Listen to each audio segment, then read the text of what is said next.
Hi everyone, my name is Anna Smith and I am super excited to be this year's intern at the Lake Waccamaw Depot Museum. This is the first of many videos you will see from me this summer about some of my favorite exhibits in the museum. So come on inside with me and let's talk about the first one. So right now I have you in our ticket sales room where I will be talking about the Council Tool Company. The Council Tool Company is very interesting to me because it is now in its 5th generation. And the employees of the Council Tool Company altogether have over 600 years of tool making expertise, and they still carry on Mr. Council's legacy today. So let's take a minute and look at some of these tools that they were responsible for making, as well as some other history behind the Council Tool Company. The Council Tool Company was founded by John Pickett Council, also known as J.P. Council, in 1886. He lived from 1855 to 1929. The company moved to the Waccamaw area near Lake Waccamaw in 1902. The company in 1910 was located at the corner of Oak Street and Pecan Lane, which you can see right there at the top right. Mr. Council was a farmer, woodsman, and a producer of turpentine. His house, which you can see right here in the bottom right corner, was located on the north corner of Pecan Lane and Lakeshore Drive, which had eventually burned in the 1930s. Mr. Council started making these tools because he just didn't care for the quality of the tools available at the time. Script tokens, as you can see right there on to your right, were used by employees to buy goods. The most important tool in the area was called a hack tool. You can see right there. This tool made a V-shaped incision into trees to harvest resin. Cap-faced wood, which you can see right there, was the name given for the design made by the hack to direct flow of resin. A trapezoid-shaped conduit called the streak would be placed at the bottom of the incision at an angle for resin to flow into a quart-sized clay container nailed to the tree called a hurdy cup. And here I'll give you a view of the hurdy cup. The resin was used to caulk the seams of ships to prevent leaks and distilled into rosin or turpentine, which could be used for crude pharmaceutical purposes or an alternative for lamp fuel. And I'll show you just a few more tools that we have on display here. Over here we have the puller, we have the hack, we have the batten and cleat, we have the banana axe, the rounded ear axe, the Dayton axe head, and the bush hook. So that's a little overview of the Council Tool Company. I hope you'll come in and check it out for yourself. Lastly, I would like to tell you about what Mr. Council called the 4 beliefs, which he believed were necessary for success. Number 1 reads, manufacture a quality product. 2, offer value by being an innovative and progressive company.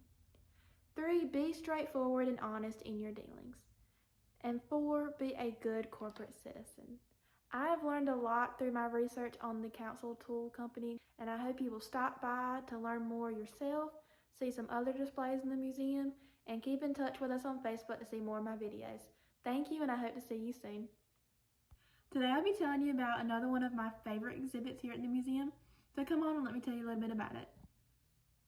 So today I will be talking a little bit about our Samuel Chapman Potts exhibit here at the museum. A little history about Sam Potts is that he was born on October 11th of 1847 and lived until June 1st of 1910, meaning he was 62 when he passed. Sam Potts moved to the local area in 1867. He is known for being a taxidermist, a doctor, a jeweler, a photographer, and a telegrapher, and purportedly was General Robert E. Lee's personal telegrapher in the Civil War.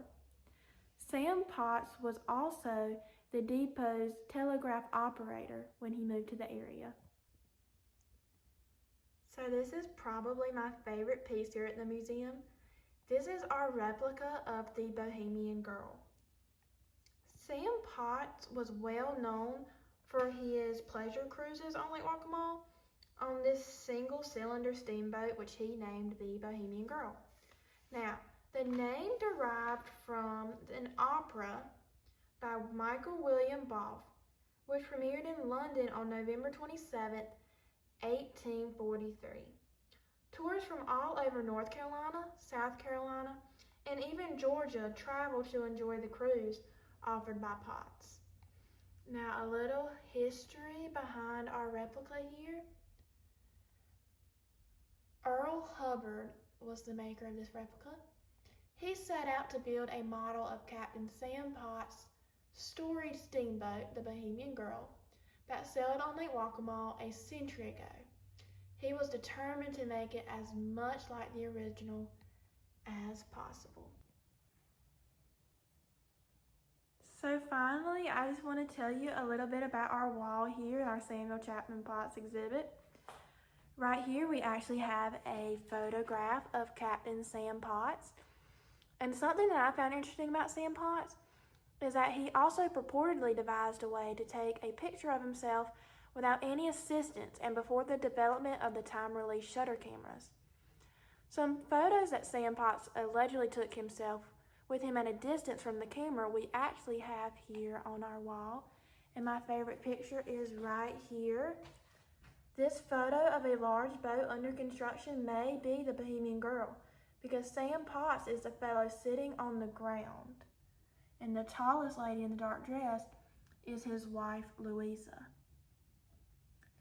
Now, a fun fact that I also found out related to Sam Potts is that right here you can see that we have a picture of actress Annie Potts, which was the great-granddaughter of Sam Potts.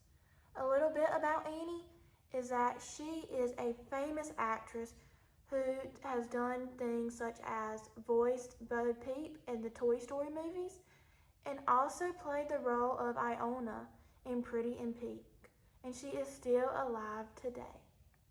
So that's a little bit about our wall here at the depot, and I hope you will come check it out for yourself. Without a doubt, Sam Potts' dedication and love for Lake Waccamaw will be remembered by many for a very long time. I just want to thank everyone for watching my videos. Keep up with us on Facebook to see more of my future videos, and I hope you'll come in and see me sometime soon if you haven't already. Thank you. I'm super excited to be back this week with a new video for you, so take a few minutes and listen about my next favorite exhibit here in the museum. So for this week's video, I will be taking y'all through the ticket sales room once again, over here to our amputation kit exhibit. Now I know what some of y'all might be thinking, doesn't sound like a very fun topic to speak about, but I found it quite interesting and I hope you will do the same. So for all my doctors out there, my future doctors, my health students, and for those of you that just find the science behind it fun, I hope you'll find this interesting. So let's talk a little bit about Dr. James Randolph Thompson, as well as Dr. Floyd Johnson.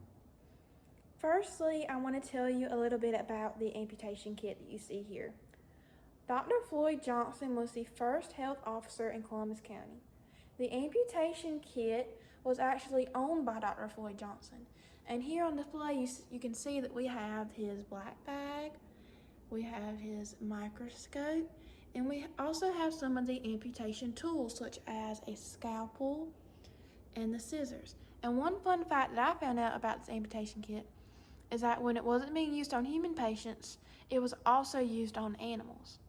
Now, the connection that I found interesting between Dr. Floyd Johnson and Dr. James Randolph Thompson is that Dr. J.R. Thompson also had a history of doing amputations in his time. Dr. James Randolph Thompson was the local doctor for the Lake Waccamaw and Hallsborough area from 1909 to 1935. Dr. James Randolph Thompson cared for the loggers and their family that worked for the NC Lumber Company. And real quick, just a fun fact, we also have an exhibit here on the NC Lumber Company, so come check that out as well. Now back to this. As you can see on display here, we have what is called the surgical bone saw. The surgical bone saw is a metal saw with pistol grip handle attached to a flexible serrated blade. The handle has metal screw knob for holding blade. Blade tapers at the end.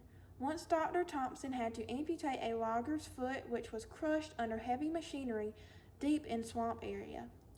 For years, Dr. J.R. Thompson went to see patients in his horse and buggy, which you can see we have a picture of right here.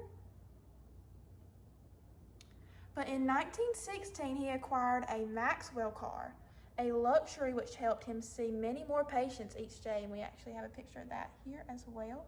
And just another fun fact about these two pictures, there was only a 2-year difference in between the two. So you can see how times have changed from horse and buggy to a Maxwell car.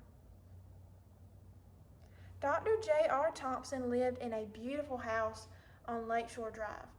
The home was built by Herbert Smith in 1903. The photo was taken about 1920. So I hope you found the little bit of information I shared with you interesting. I know the reason I found this exhibit interesting is because I know that our doctors are very important, and I found that these two people, Dr. Floyd Johnson and Dr. J.R. Thompson, were very significant and beneficial to the health of everyone in the area, the workers, and their families. So thank you guys for watching. Please stay in touch to see more of my videos on Facebook, and come see the exhibit for yourself. So before I give you guys a closer look at our Waccamaw canoe and tell you a little bit about the history behind it, I just want to say this is probably my favorite exhibit here in the museum. I get a lot of people that ask me, what's my favorite exhibit? What exhibit can you tell me the most about? And I always answer with the Waccamaw canoe. So if finding stuff in the lake really interests you, I suggest that you keep watching. So hopefully this camera will do justice to the canoe, because in my personal opinion, this is the most amazing thing to look at here in the museum. And I will try my best to walk around it just so y'all can see a good view of it. So a little history behind this canoe. It was found in about 4 feet of water near the dam in Lake Waccamaw around 1980 during a nighttime bow fishing trip by 3 friends. The canoe is 19 feet long, and yellow pine was used for the canoe since it was easily burned.